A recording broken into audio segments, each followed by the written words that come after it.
We are going to create a portrait using 4 steps to make sure that we get our portrait in proportion. So the first thing I'm going to do is make an oval. I'm drawing very lightly till I get it to be like an egg shape. And then we're going to draw 2 lines as the neck. We want them to be kind of coming out from where the oval is rounding. It's not too thin, not too thick. And then it goes into the shoulders. So a portrait is a picture of a person from the head, mostly to your shoulders, a little bit of the arms. Kind of like if you were taking a school portrait. That's about as much as the school picture would be, just like ours. The next step would be to draw a line that's horizontal through the middle of the oval. And the reason is because that oval line is going to help show where the eyes are going to go. So you're going to have 2 eyes kind of on either side of the line that I'm going to do vertically right in the center. So I'm going to put 2 dots where the eyes are going to be. And if I notice, I have like this one is a lot larger, further away. So I'm going to put mine maybe 1, 2, 3 finger spaces apart. You could use a ruler, but I'm winging it. And then the next step would be to find the space for your nose, which would be between the eyes and the chin. Another little line, and the mouth would be from the nose to the chin.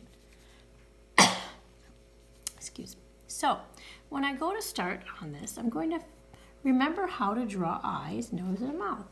The first thing I do is I have the ping pong ball, a baseball, and then a football for my eye. And that would be kind of the start. So I have a ping pong ball, baseball, football for my eye. And then the next step would be to make this hold the eye in place with an eyelid. And I'm going to erase where the eyelid is overlapping the eye. There's other ways to do it. This is the way I find that I can space it better. But if you have your own way, that's okay too. And then we all have eyelashes that help us keep tiny dust particles and things out of our eyes all the time. So I'm going to put these little shapes. Now if you notice, one of my eyelashes was a little longer, so I might actually make them that long. And you just kind of overlap lines, a lot of overlapping.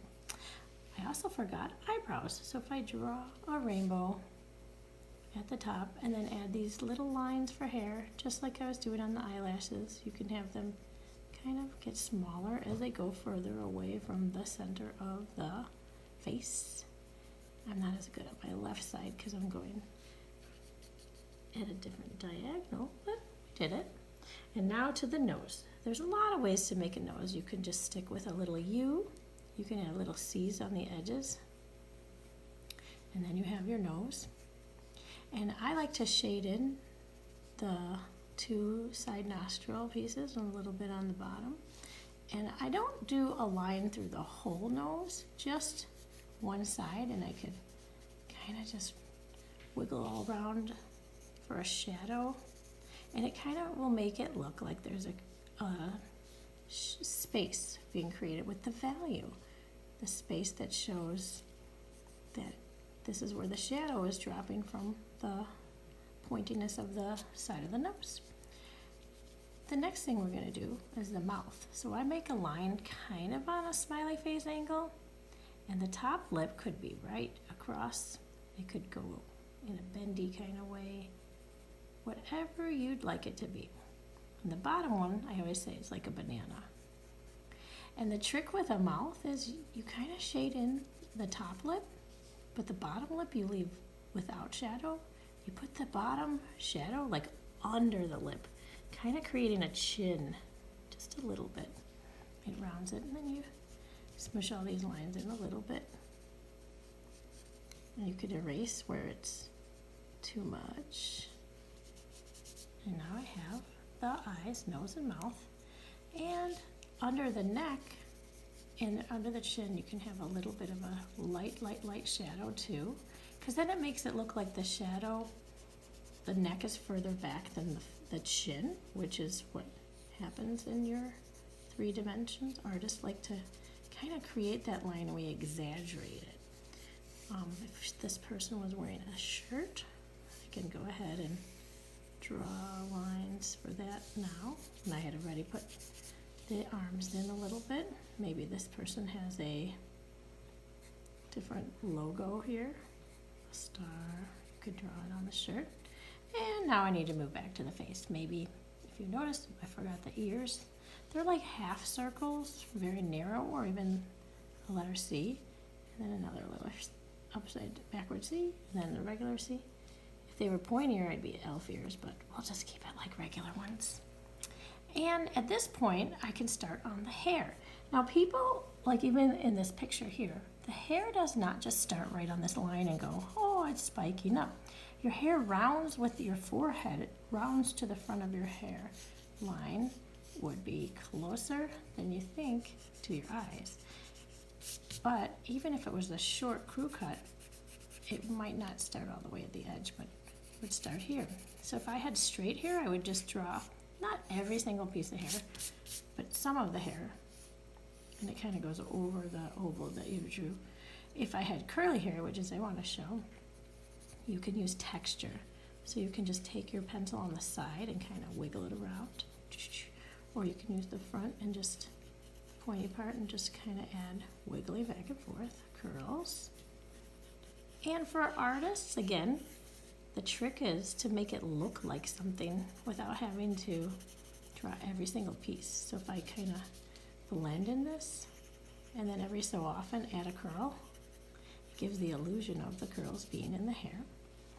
And if I was going to do this on both sides and make it short, I'd add in the sideburns a little bit and then curl it up. I don't know if you can tell, I really like curly hair. I have curly hair, so I've spent years staring at my own hair in the mirror. But if I made this longer, I could just keep extending the curls, extending these really cool curls. This could even be braids. I can make them a little bit less curly and more of a pattern. It's up to you how you would like the hair to go. And if I made it definitely long, the pieces could curl up. You can blend them in a little bit. If it needs to be darker, you just take the side of the pencil and shade it in a little better. You can get so many different colors out of one pencil. It's pretty amazing. You can start with the lightest gray to the darkest gray. And no matter what you do, you can create shadows with it. And if it's too dark, you can always erase parts of it. So if I was to do this fully and make it all hair down, I could show you that. But I really wanted to also show, before I ended this video, how you can add a ponytail. You might just add the outline of the ponytail. You might have a big ribbon in the hair. If you were trying to show the back of the hair, sometimes you can't see what's going on in the back because it's obviously in the back. I'm erasing these lines. So you would just show, like, if you had a bun or like the top of the ponytail and have it just kind of go to the side. That kind of looks weird, but you could do a bun on the top of your head. That would come out from the center. That could work too. This person has lots of different hairdos. And then if you have a skin tone that you want to show, you can make it a darker.